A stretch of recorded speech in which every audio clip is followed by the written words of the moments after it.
All right, here we go. It starts in 3, 2, 1.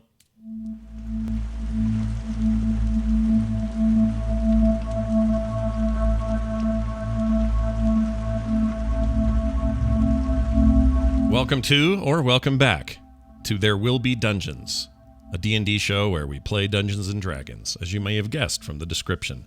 We're excited to be back and happy to be bringing it to you. We'll jump right into our adventure in a moment, but first, I have this to say about our friends at PhoenixPearlTea.com.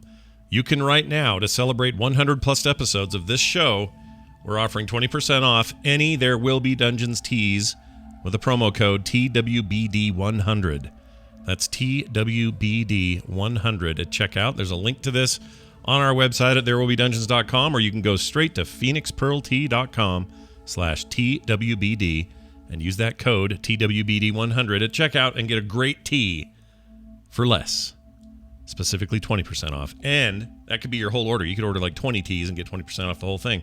I like the Pixie Blush, so that's my recommendation. Grab that or any of those for a little bit money off. PhoenixPearlTea.com, and the code again, TWBD100.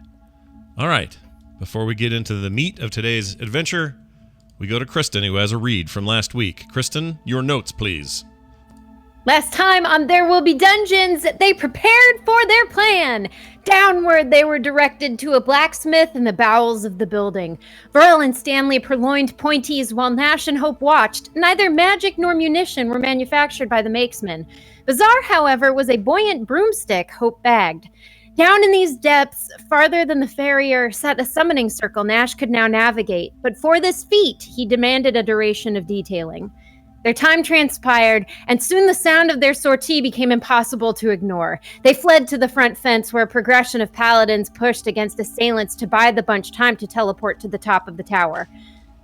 From there, far up frame, they saw satanic stewards atop monstrous mounts barreling toward their battlements. Further off flew the promised Pegasi, closing in on their quarry.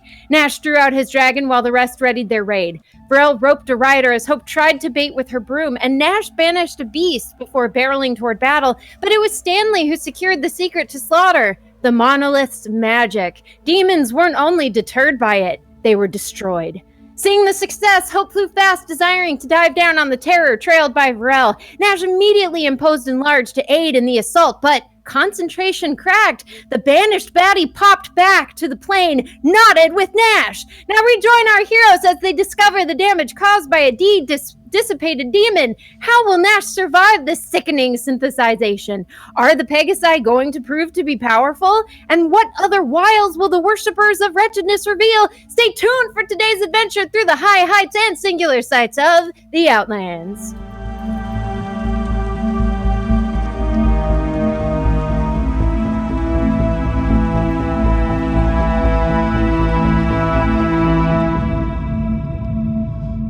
Oh, man, well done as always.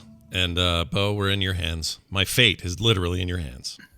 All right, well, picture like an endless horizon.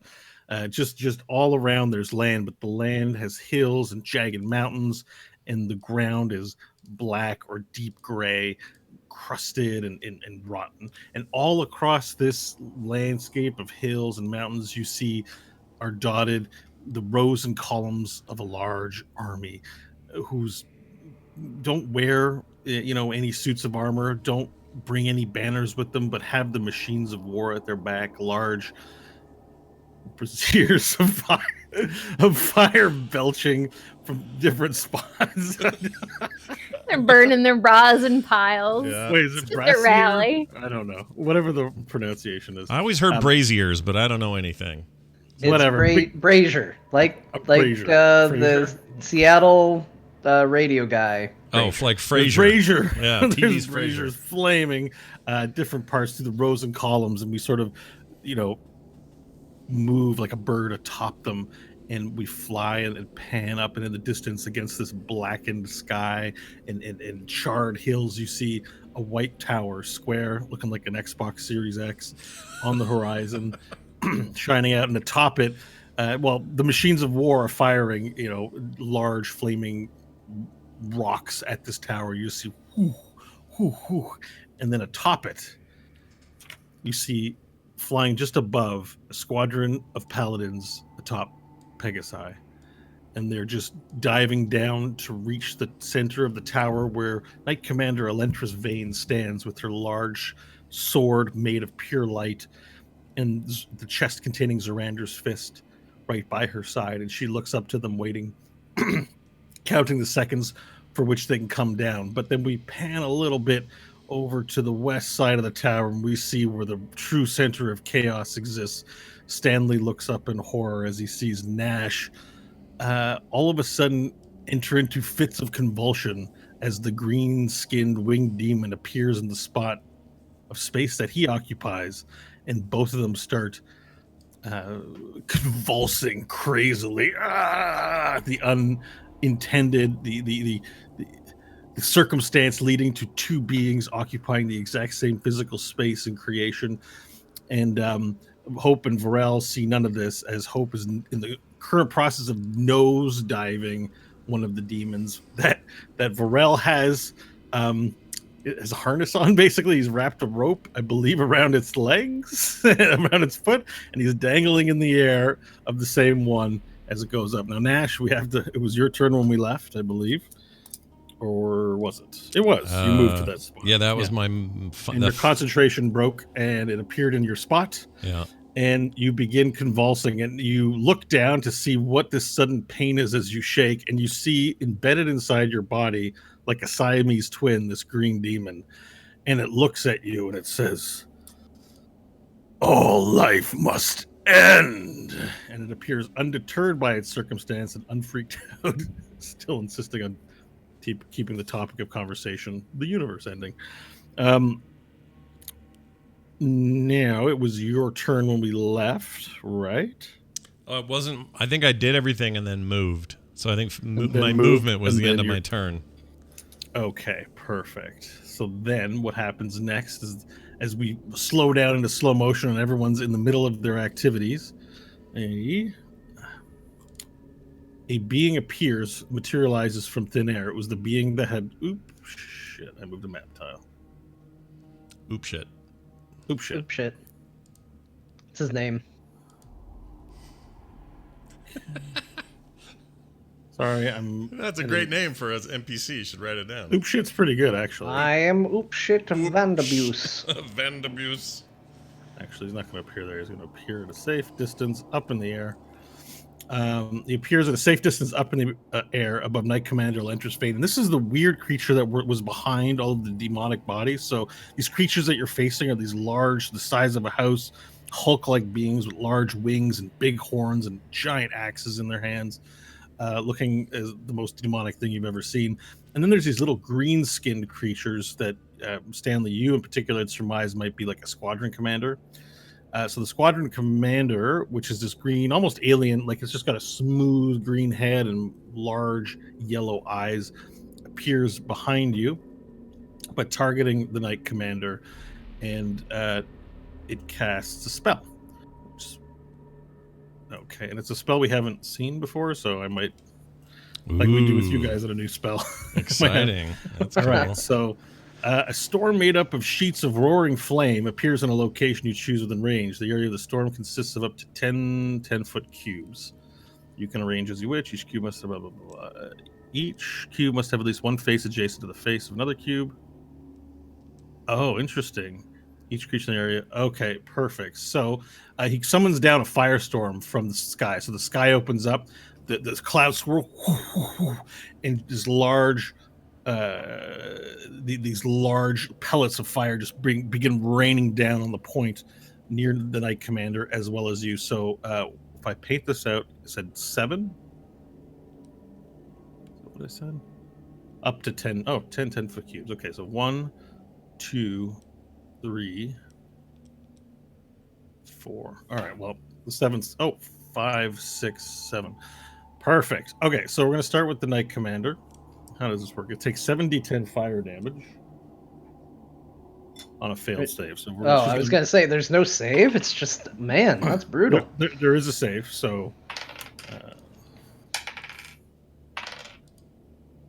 rolling a lot of these dice, I can't find all my d10.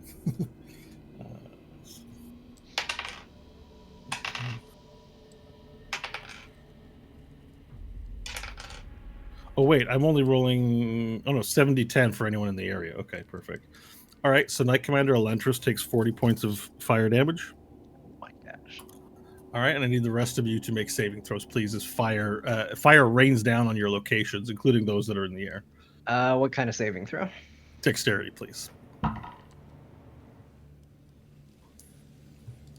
Everyone, right? Yeah. Big Natty's 20. Oh, damn. All right. First roll of the day, 20 dude. not natural. Okay. 12 for Stanley. All right.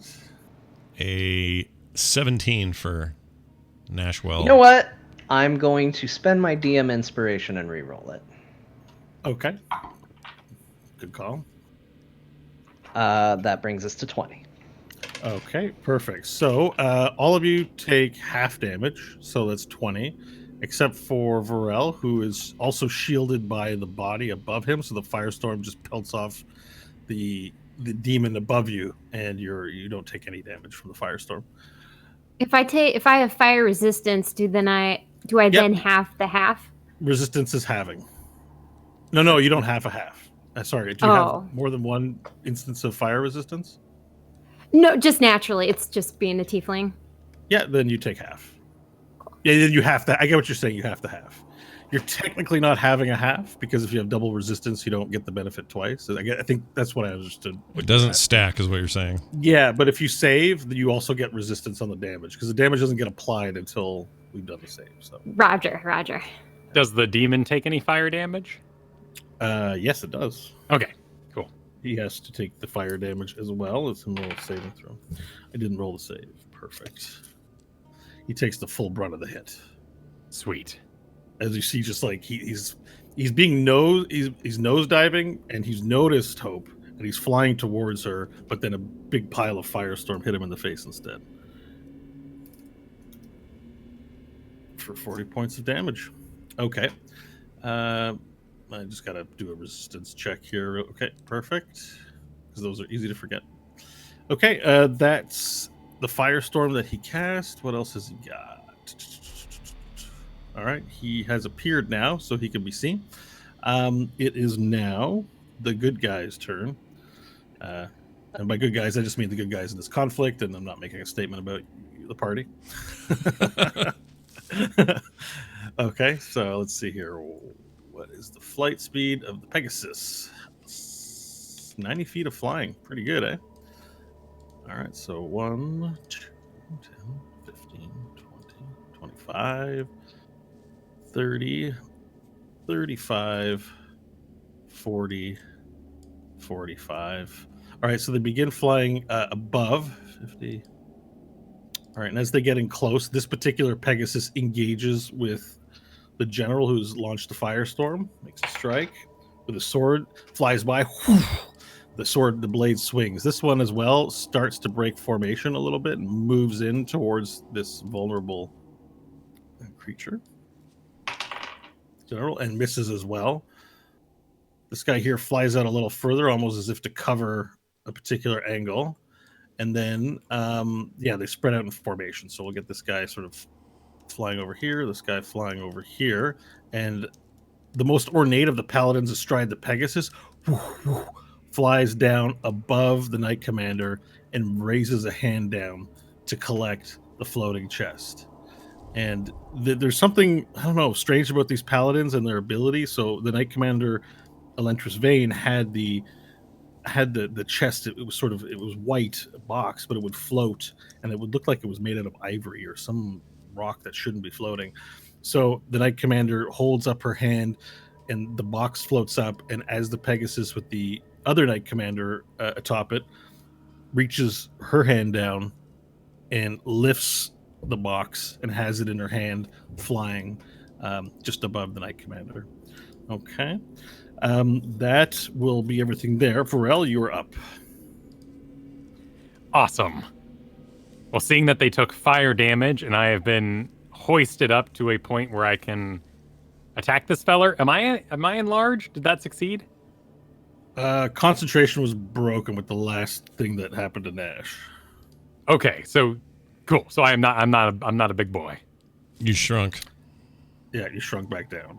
Okay, Cool. All right, cool. So I was entangled. He lifted me up. I'm in attack range of his face. Okay. Yep. Sweet. I'm going to yell as a bonus action, Fangs Inferno, to light my sword aflame. Mm-hmm. And it deals an extra 2d6 fire damage to the target it hits. Let me make sure that's not like once per turn or something like that. Until you use this bonus action again, you deal 2d6 fire damage on a successful hit. Awesome. Cool. I'm going to unleash my reckless ragey blows. The first attack is a 24. Okay, it's a hit. This is 4 while raged. 8, 12, 15 points of physical damage. Okay. And 8 points of fire damage. Okay, it all goes through.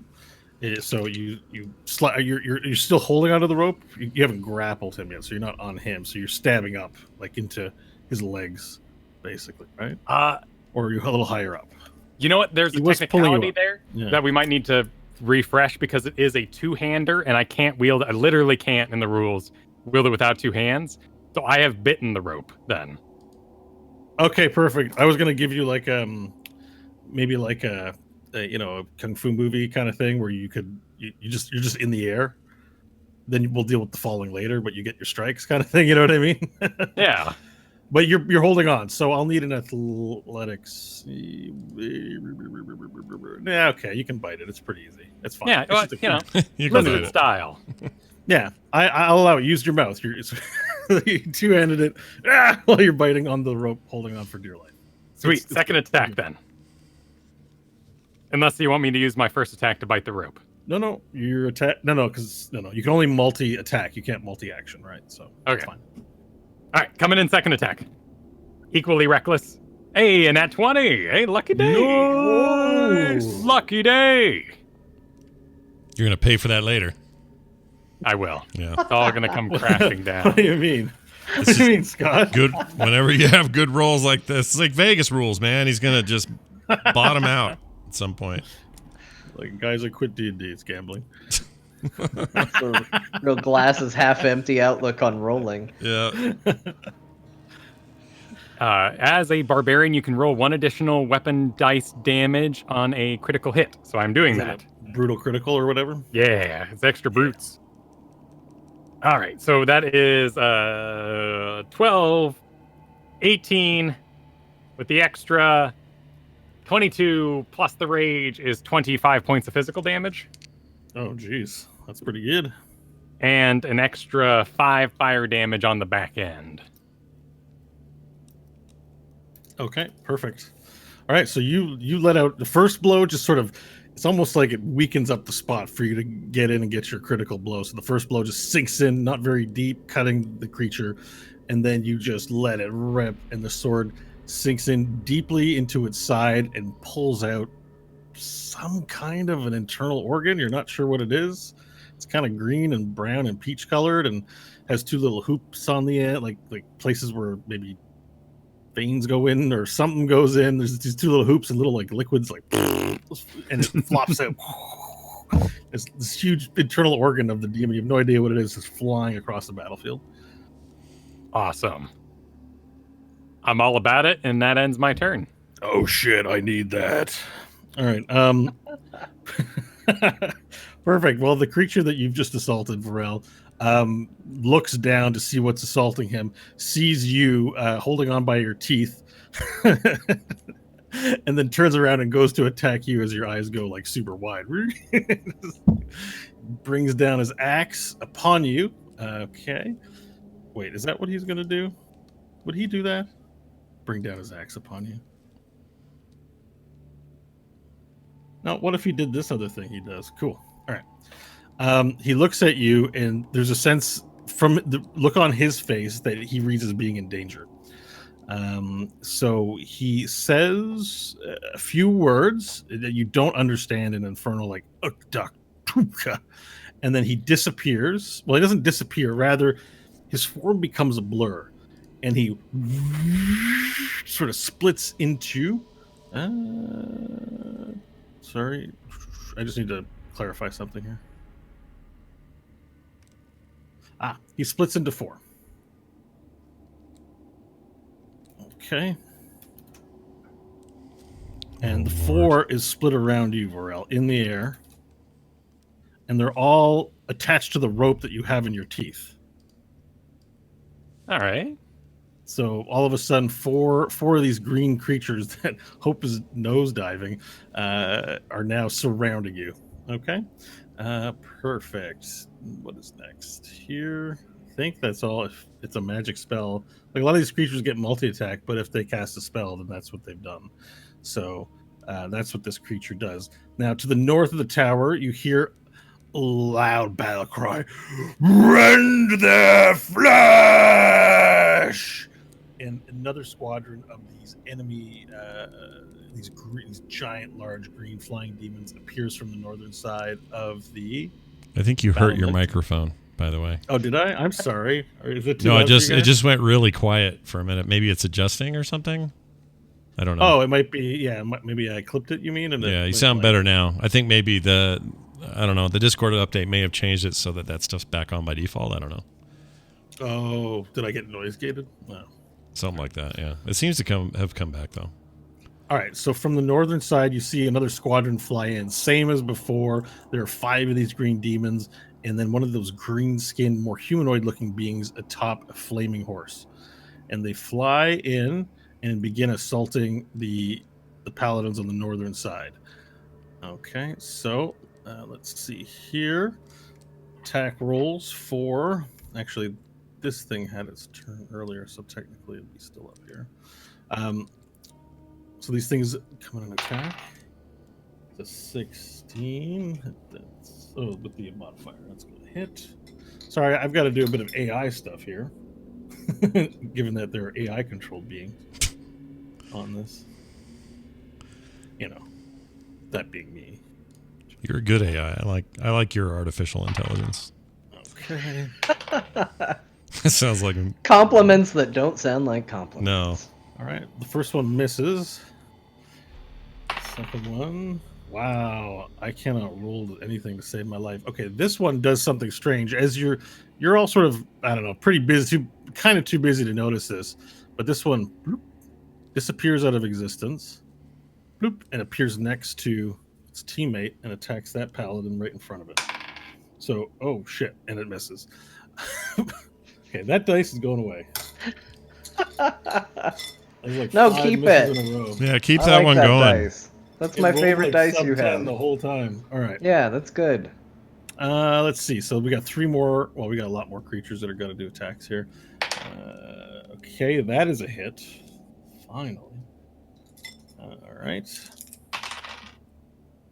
Okay, so I'm going to do that after. There's also... Okay, that's an attack. 2d6. I mean, while I do this, if you want to chat, feel free to. I mean, so far these guys have teleported and attacked and split in 4. They're very anime. They're super anime. Anime demons.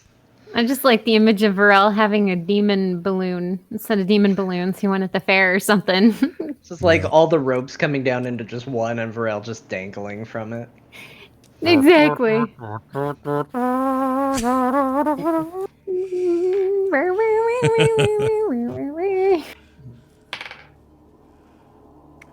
And then this guy. Okay. Fly around.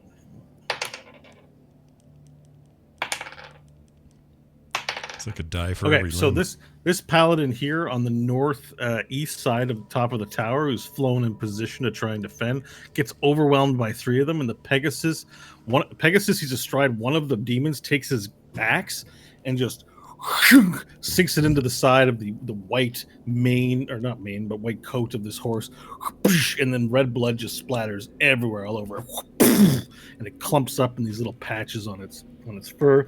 And then as it sinks in, another demon comes in and sinks its claw into the paladin, and then just goes yes as he has his hand inside the stomach of the paladin, rips it from the top of the paladin. Then another one swings at the Pegasus's horse, decapitating its head, and the horse and the head go spinning like this, spraying blood everywhere off the side of the tower. Jeez. Are you buffed if you get hit with Pegasus blood? I don't know. And then the paladin, one of the creatures, looks at it and goes, "Yes." And then, as he has his hand inside of its guts, the paladin's eyes begin sprouting these like vines, like, and the eyes like are on the tip of these vines that are coming out of its eyeballs. And he goes, "Yeah." And then his hands disfigure and transform, and the body wilts, turns into dust, and then the wind at the top of this tower just blows it away into gray ash. Well, that Seeing- sucked for the two of them. That's Well, one of them went down. wow. The horse sucked for the horse too. Oh yeah. The horse has a soul. It is a thing. Living creatures. Horses aren't objects. Okay. Knight Commander Elentris Vane is atop there, seeing her allies under attack. She casts a healing. Or no, wait, they didn't take damage. She will take her sword, and she will. She can't reach any of them up into the air, and she doesn't have any range attack, so she just stands there ready to defend the chest. She looks over to you, Stanley, and says, "We need help. Help them." And then catapults fire on top of the tower. You guys ready for the catapults? Love the catapults. Bring it. Okay, that's a miss.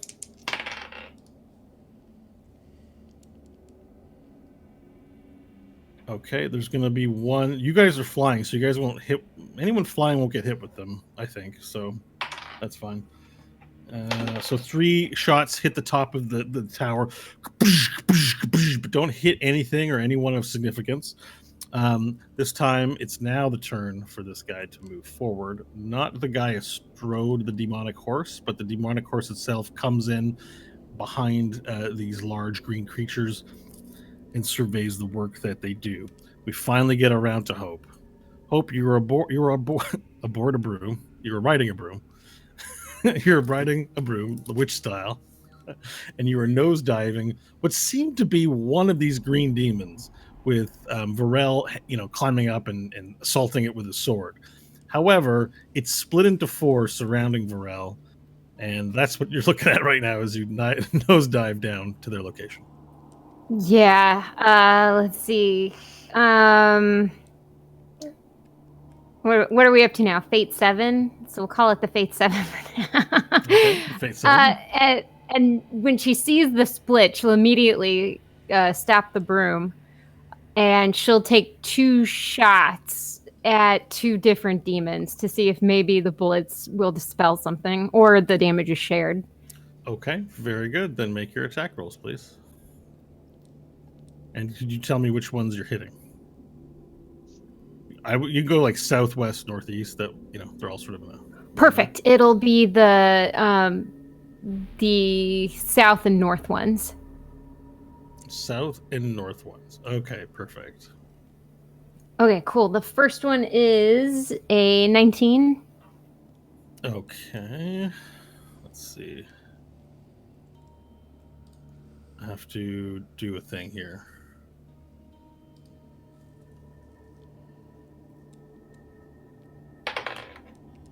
Okay, perfect. So there's that. Okay, so the first one, roll your attack roll, please. All right, 21 damage. Okay, it's a hit, but let's see here. Yeah, the attack hits, and immediately it fizzles out of existence. There's no one on that's the north side one. So directly underneath you, that no longer exists. Perfect. Now, you said the one to the south, so make your attack roll, please.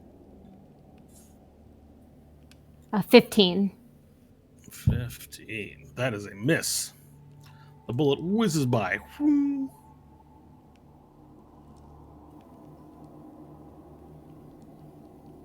Cool. So, question for you: if Hope hits a demon with her broom, would it do 1 point of damage? I mean, if you wanted to ram somebody with it, we could do that. But current action is expended, you only have 2 attacks on a multi-attack roll. Yeah. But if she moved fast enough, would that count or would that not count? No, that counts as general movement. You can't. Okay. Yeah. Deal damage during it. Yeah, you'd have to improvise your thing for your action. Okay, cool. Well, that'll be Hope's turn, and she'll be reloading for the next round. All right, reload away, Stanley. It is your turn. Alrighty. I'm going to move a little closer to the tiny green guy, the caster, because he's the first one that's caused a lot of damage. He's a real problem. And I'm going to reach out with my telekinesis and yank him down onto the tower. All right, you want to telekinesis him? Yep. Just a quick curiosity question. How many spell slots are you at for that spell? It's 1. It lasts for 10. It gives me the ability for 10 minutes. Oh, no. Oh, my God. Okay. Never mind. Then you'll be doing this all... You can Captain America this. You can do it all day. Yeah. All right. So you're going to telekinesis this smaller humanoid-looking creature.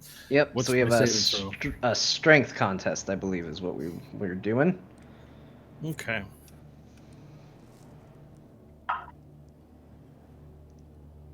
That is going to be a... What did we say it was? You say strength contest? Yeah. Okay. What did we say Now, last week? wait a second, though. Let me have a look. So I just want to take a look at the spell, just because this is... Sure. What did we say about what last week? Sorry. Well, we were doing this last week, and it was a roll plus a modifier, and we figured it out last week, but it's been a week, and I've immediately forgotten what it was It's like supposed to be. spellcast, I believe. Oh, yeah, let me have a look here. Spells, telekinesis. You can try to move a huge or smaller creature, make an ability check, or spellcasting ability contested by creature strength. It's your spellcasting, my strength. Yeah. If you win the contest, so spellcasting includes proficiency and your whatever the stat is, the stat modifier. Okay, so it's proficiency plus the modifier, which is 9 total, which I rolled an 11, so that would be 20 strength that he has to beat. This thing's strength. Okay. What's the beat? Sorry. Has to beat 20. So close. 19. Oh my gosh. All right. So you grab a hold of the creature with your telekinetic magic.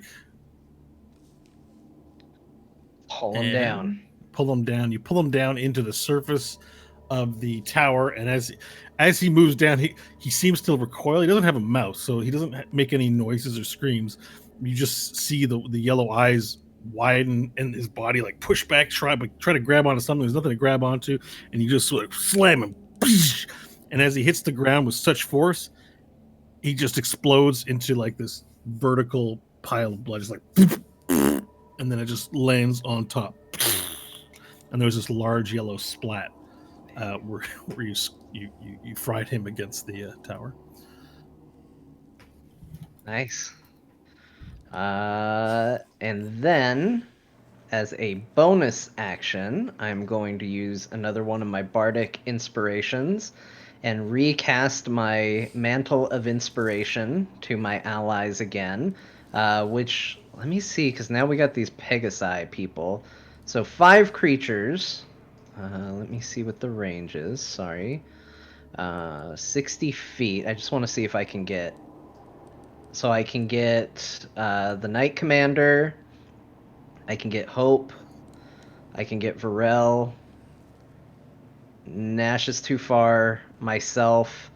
So I guess I'll get one of the Pegasi people as well. Okay, perfect.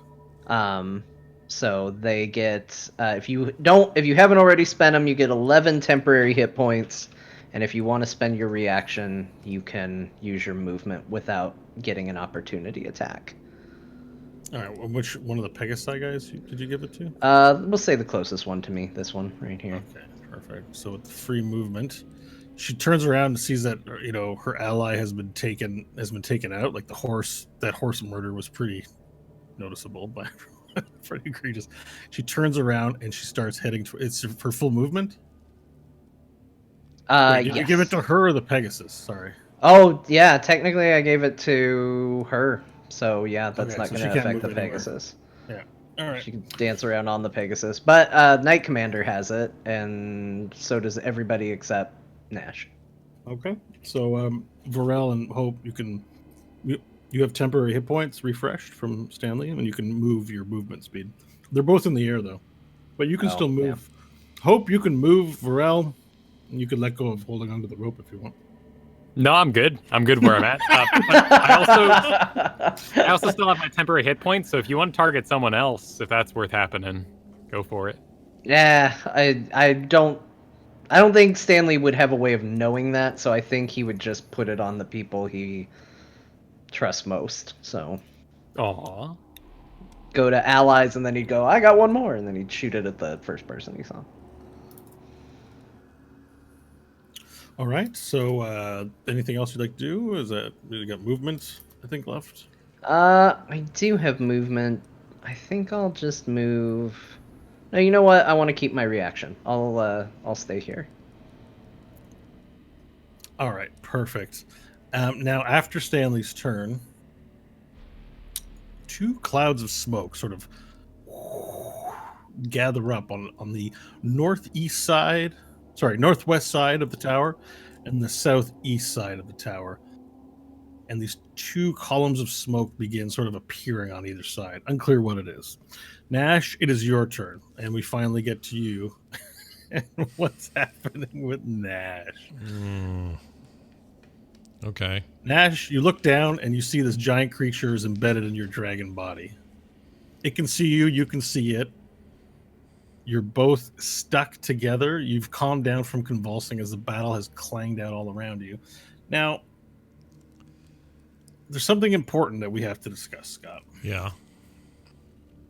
Well, it's not every day that a person finds themselves occupying the same physical space as a demon from the, 10,000 floors of the abyss. Yeah. You're in kind of a bad situation. Yeah. So, as a result, I'm going to need you to make a roll. Okay. And I'm just getting the list for the roll, so I'll just need a quick second. All right. I'm happy to hear I'm not just instantly dead. That's good. You're not instantly dead. No, in fact, it's worse. You're still alive, and it's stuck inside of you, and your mind is filling with all kinds of thoughts about how what's going to happen to your life. Okay, so now I'm just looking for a resource. I'm very sorry. I should have had this open before. But I believe it is here. Perfect. Okay. Religion roll. Just kidding. I need you to roll a D10,000. A D10,000? Yep. We're going to start by rolling D10s. And we're just Okay. going to roll the numbers because we don't actually have a dice with 1,000 on it. So in order to figure this out, I'll need D100s. Is it easier to do a 100? You need to roll 4 actually. So let's roll the numbers column. Okay. Roll 1d10, please. 1d10. 7. Okay, now the 10s column, roll it again. 7 again. Now for the hundreds column, roll it again. Ooh, 10. Nat 10.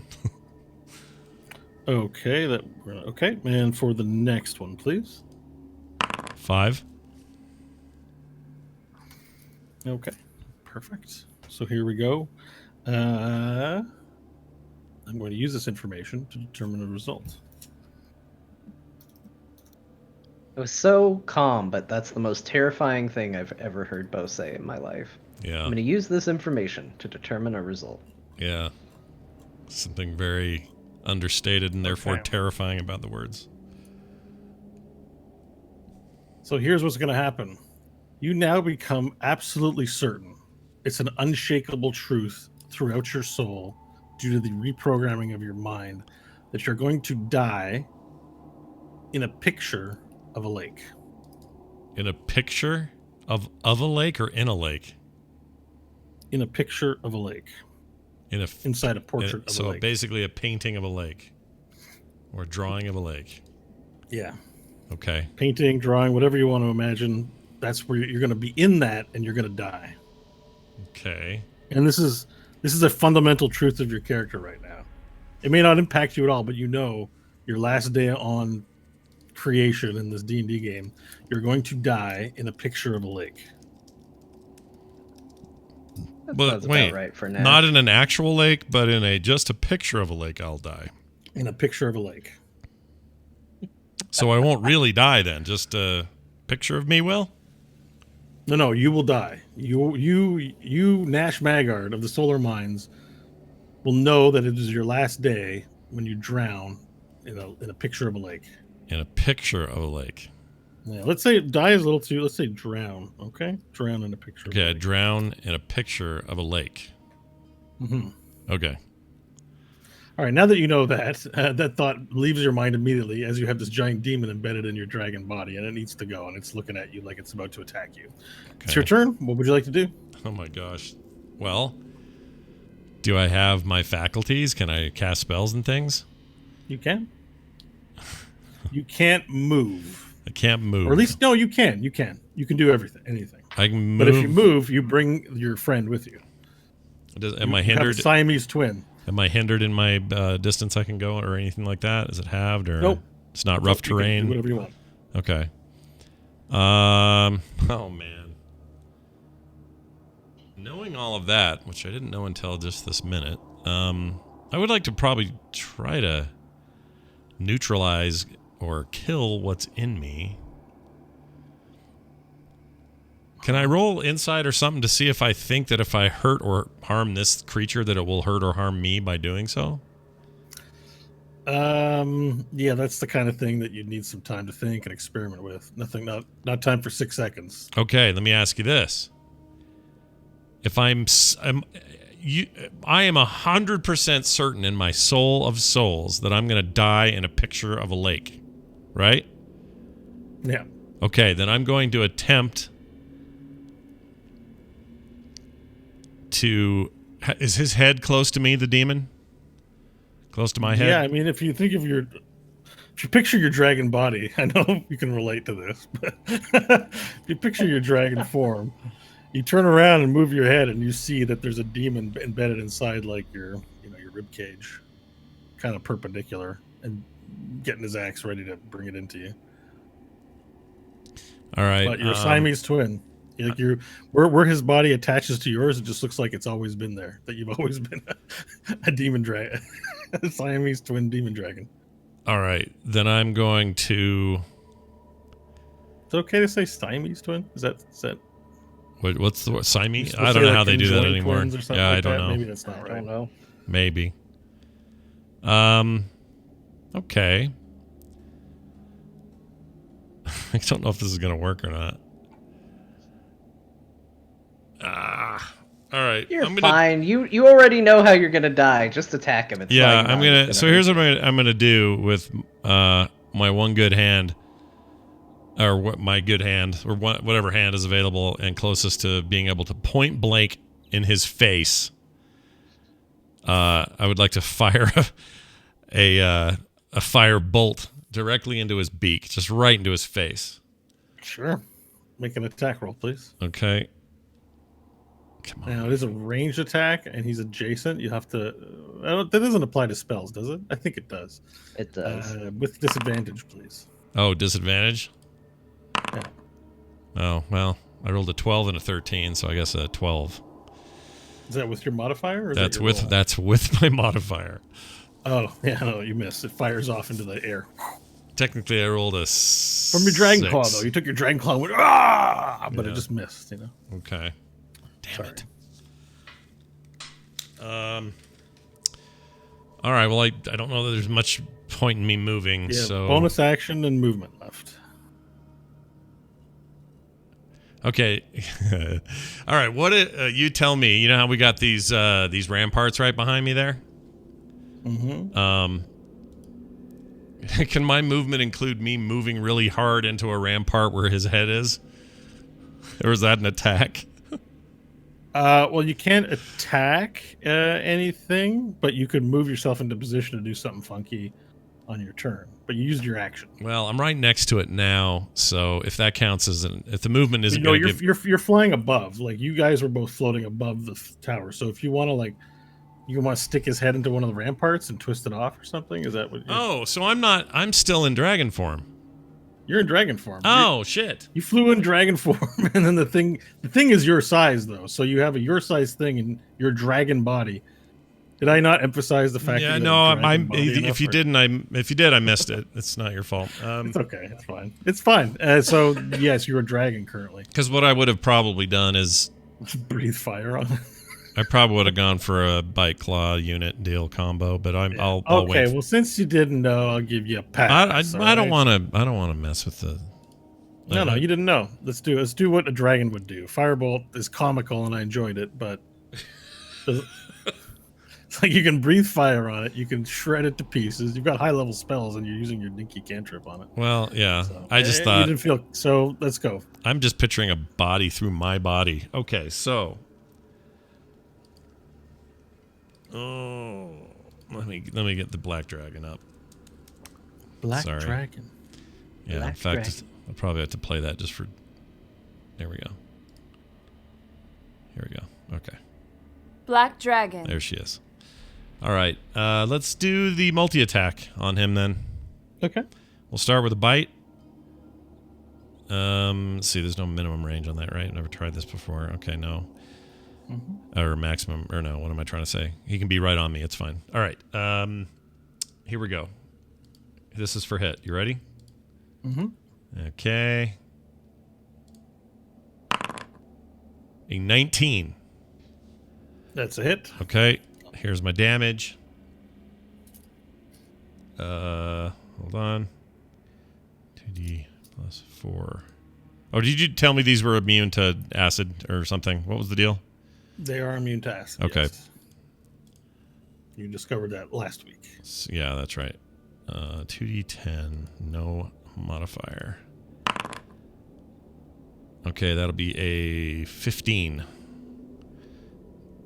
total. A 15 for the first hit. For the two 2d10s I just rolled. Oh, okay. Perfect. This is my damage for the bite. Gotcha. Yep. Gotcha. Okay. Next. Does not include the +4. Okay, and then claw. Here's to hit. Mm-hmm. That would be a 21. Is it with the? Yeah, 21. Okay, it's a hit. All right, then that means we need to do 2d6, no +4.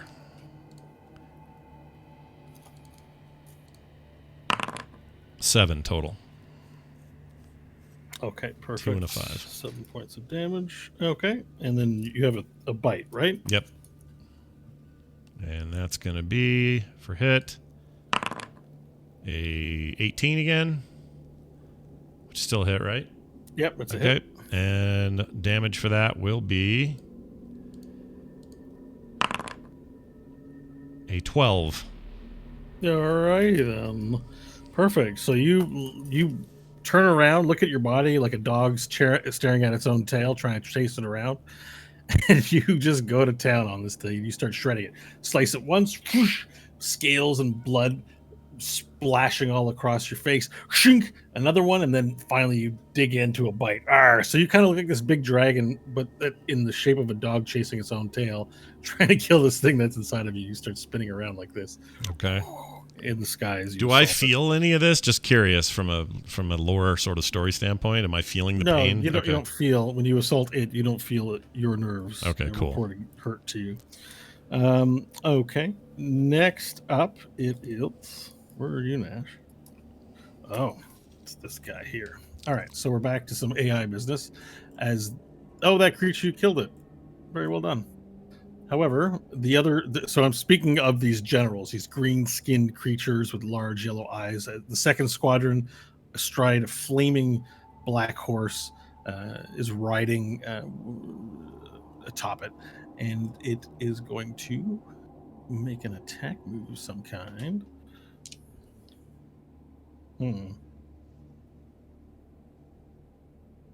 Okay, perfect. Okay, this is about to get a little intense.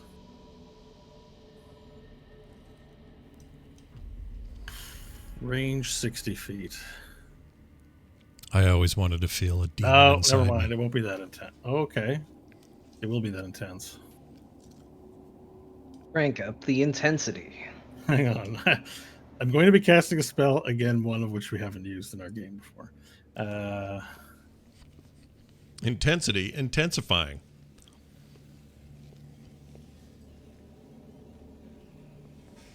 Oh, this is too complicated of a spell for a DM to do. DMs don't get to use the spell. Too complicated. No, we can. I just have to make sure. I have to be careful with this thing. And I don't mean that in a keeping you guys safe. I just mean that from a setting precedent kind of thing. You know what I mean? Yeah. Okay. Oh. Easy enough. All right. So, oh, but it's gotta be all.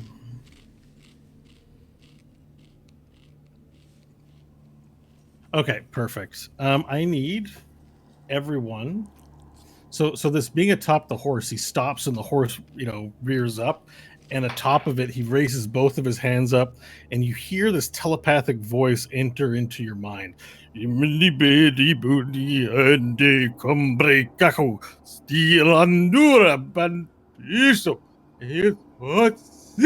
it enters into your mind, I need you to make a saving throw of the wisdom variety, please. Natural 20. Get out of my head, bitch. A unnatural. Oh wait, no, that's a 19. I didn't get to 20. 19. And a natural 19. An unnatural 19. Okay. And Pharrell, I'm curious. You're within your shot. 5. Can always count on Varel to find out what wisdom save effects are. Right, and it's not the modifier. These rolls are really low. 20, 30, 40, 50, 60. Okay. Ash, you don't actually have to make it. You're outside the area of effect. And you're muted. I didn't hear you. You're still muted. Sorry, I was muted. I gave a really high roll, and I would have given it to Varel as a gift if I was able. So sorry. What was Varel's roll? Sorry, I got distracted by Scott. It's my bad. It was 5. Oh no! All right. I'm gonna roll for the remaining NPCs in the area of effect. What is the thing to beat here again? Okay, perfect.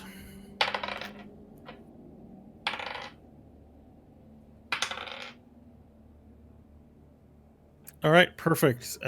So, Varel, you and the 4 paladins in the center of the map space here, in the center of the tower, flattening up, you have you hear a command in your head to walk south. And you must obey this command. The spell was Mass Suggestion. So if you have a charm effect, you might be immune to this. If you are immune to charm effects, that is. No, I would have rolled advantage, but it didn't apply to me. Oh, sorry. Then sorry about that. That's fine. But you're told to walk south. So the Mass Suggestion comes off and everyone begins walking south. So on your next available turn, you'll do that. I don't believe you do that right away. Yeah. No, I think it's just what they spend, at least with normal suggestion, it's what they spend the turn doing. On a failed save, it pursues the course of action described to the best of its ability to continue for the entire duration, which is okay. All right, you've been told to walk south.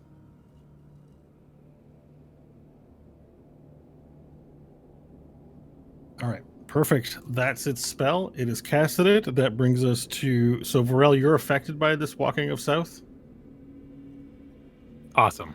No one else is, but the other paladins in the center table will be. Okay, that brings us to the... Well, the good guys. I have a question about that. Just a curiosity about that, Bo. Mm-hmm. So the spell says that it won't apply if it won't cause a creature to take an action that would deliberately harm it. What would that do to some? I guess we'll find out. What would that do to somebody who's hanging in the air? Well, they dismount safely, and they do their job safely.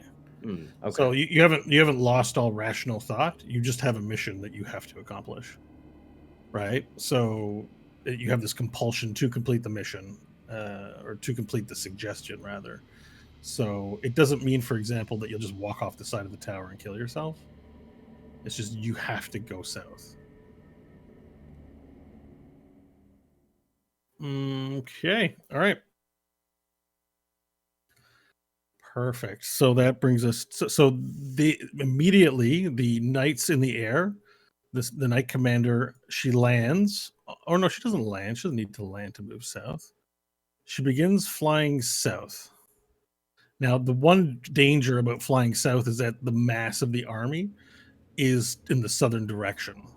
So she takes off with the chest, and instead of flying in the direction she came, which was from a northeasterly, northwesterly direction generally, she begins flying towards the edge of the tower, looks at you, Stanley, and says, "We need to get south. Let's move."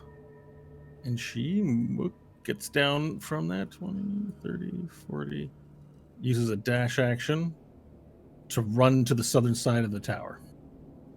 Okay. That is them. Varel, you're up next. Now you have a compulsion to move south. I'm trying to find some sort of answer to if I use my movement and my actions for such, but if a flame burst would be possible while in movement. Or is this an all-encompassing desire? You suggest a course of activity and magically influence up to 12 creatures. Creatures that can't be charmed are immune. Suggestion must be worded in a manner so that it sounds reasonable. They can't kill themselves. Each target must make a save. On a failed save, you pursue the course of action described to the best of its ability. So this is your priority. The suggested course of action can continue for the duration. If the suggested activity can be completed in a short time, the spell ends when the subject finishes what it is asked to do. You can also specify conditions that will trigger a special activity. For example, you might suggest a group of soldiers give all their money to the first beggar they meet. If the condition isn't met this is your priority. Your priority is no longer whatever it was you're doing. Your top mission in life is moving south. Okay. All right. I will. The charm effect, so you've lost control of your character, kind of. Yeah. You have control, but now you have a new. South is pretty important. I mean, the weather's nicer. People are freer. They're more open to different ideas of conversation. The south of Outland probably is better than the stuffy north, Seems like a good idea. All right. Well, I will slide down the rope and land upon the little tower here. Yeah. And then proceed with the rest of my movement to the south. Okay. So you still have actions left. Getting down, you don't have to just jump off the side. You obviously have to get down safely. If there's any steps you want to take using your action and bonus action to secure a route to the south, you need to do them.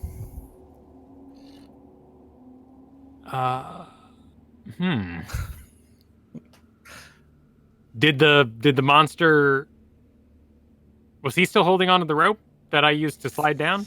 Well, it was attached to his leg, right? And I guess he was pulling you up, and you were pulling him up, and there are three of them. So you just let go. Well, wait a second. You're in midair. You slid down the rope, but the rope's not touching. It was a 50-foot rope. Yeah, you probably get down safely, but that's that's probably most of your movement is just descending the rope safely, not falling and taking fall damage, right? Yeah. So if you were to move down with your turn, you're moving down safely. Yeah. So move to the edge. That's kind of a dash. I'd not make you use a dash action because of the momentum of gravity helping you get down quicker, but getting off the rope would be your move action. Well, okay. So I come to the edge, and I am overwhelmed with a purpose to head south. Mm-hmm. And I am currently enraged, which doesn't stop suggestion, but I'm enraged. You are, so I am going to attack the knight commander on the horseback because I'm going to steal his horse and head south. Okay. Perfect. Which knight commander? The Vane or Thale? I would like to descend the rope, which is... Well, you wouldn't be able to get to the Knight Commander in time, just descending and walking in an L shape, right? Well, what I want to do is run sideways and do a like double 2 feet, kick him off the horse, and then Well, why don't you instead stay in the air and just jump from your location to try and land on the horse guy? Okay, I'll give it like a swingy swing. If you walk it, it's like too long to get there, but you could just totally, like Spider-Man it onto the back of the horse or something like that. I would allow a roll for this. Okay, badass. So there you are. There's 3 of these demons surrounding you. You have your mouth on the rope, and you're like, F this. I don't want to do this anymore. And so you kick off one of them, and you are now shooting down to top the horse with the Knight Commander on it, the Pegasus. Yes. Let's make an acrobatics roll to see, because this is a feat of heroism and acrobaticism. What if I were to do it with more of a jumpiness rather than a flippiness? Okay, what does that mean? I just want to use athletics for jumping rather than acrobatics because I'm better at one than the other. I'll allow it. Sure, power jump. All right, Okay, power jump. I let loose a mighty jump of 26.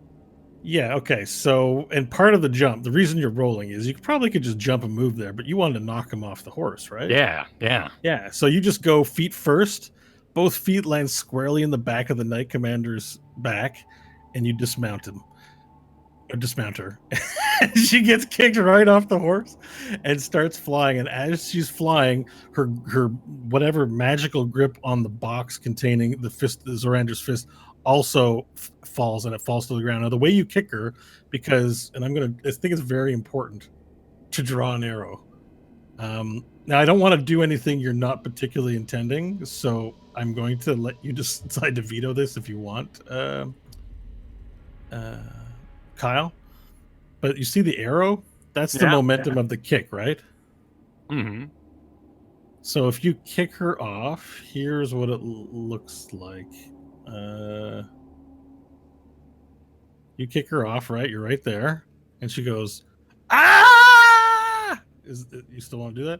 I mean, I would. This isn't about alignment. This is about a enraged lizard man getting a magical suggestion to do a thing. Sometimes I make a consequence of doing something cool, killing something you didn't intend it. So I wanted to make sure. We are both. I want your buy-in. That's all. Yeah, no, I'm magically and chemically enraged and blind right now. It's not just about moving south. It's about, I need to move south now, and everyone get out of my way because you're rage. Okay, you kick the knight off, and the knight begins falling to her death. All right. And there's Stanley. You see this happen, and then you look at the Knight Commander, Elentra's Vein. You see her looking at this scenario. Well, you can't see her because your back's to her. The way she'd be looking, you'd never see her face. Never mind. I thought it'd be dramatic, but that didn't happen. She's within 60 feet of me. Can I burn my reaction to hit her with a feather fall? Do you need line of sight? Let me see. I think I do. But, I mean, I would have to, right? It doesn't say. Choose up to 5 falling creatures within range. That's all it says. Okay, well, you're within 60 feet. All right. Hit her with a feather fall. All right, burn the spell slot, and as Varel kicks her off, you turn around and you go, whoo, and you catch her midair, whoo, and she's screaming, ah! I have to go south. How long does it last for? 1 minute? Feather fall. Yeah, it lasts for a minute. So it's 10 turns, roughly? Yeah, the falling creature's rate of descent slows to 60 feet per round. Oh, she'll make it to the bottom. Fine. Yeah. You know that she'll land. Okay. All right. Perfect. You catch her, Varel. You're now astride a Pegasus. Yeah. It buckles underneath you, doesn't know who you are, and it fights against your control. Especially now that you've also just killed its Delio. However, I will send you a link with the stat sheet in case you do manage to get control of it. That might be helpful. Okay. I need a break, you guys. So this battle is just like absolute mayhem. I don't know what's going on. So let's take 5, and with the first PK, Yeah. almost PK, having happened.